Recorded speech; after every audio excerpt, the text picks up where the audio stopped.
Hello. Recently, we have accomplished a project for one of the steel manufacturing clients, which has 150 acres of solar plant. Approximately 100,000 solar panels are there on this solar plant. All these solar panels are then connected to solar strings. Roughly 3,000 odd solar strings were there. That is, group of panels, connected together is called as a solar string. These solar strings are yet again connected to combiner box. There were roughly 250 combiner boxes. These combiner boxes will then get connected to inverter. Inverter would then connected to ICR. ICR then gets connected to MCR, so on and so forth. Yeah, this is a structure.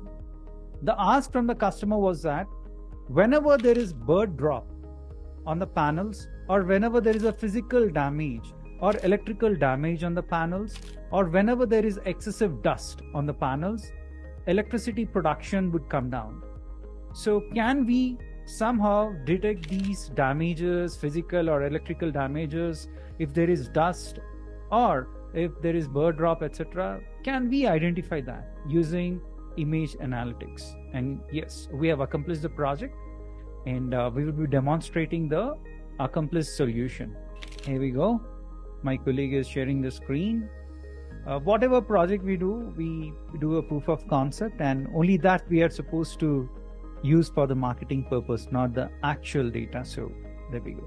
As part of AS Pride, we have done this project. We just uploaded an image which basically has a physical damage, and the objective is to detect whether there is a physical damage or not. So the algorithm is running behind the scenes, and there you go. Our solution identified the physical damage. So we have used state-of-the-art object detection algorithms here. And here is yet another example, or another use case which customer wanted us to accomplish, was that whenever there is any bird drop, we should be in a position to identify that. There you go. So the bird drop is detected. A lot of hardware goes into picture. We use drones to fly on the solar panels to get the images, and then images are processed to identify these kind of bird drop or damages, etc., which will reduce the electricity production. And we usually deploy the solutions on AWS, and we give it to the customer. Thank you so much. Hope you liked it.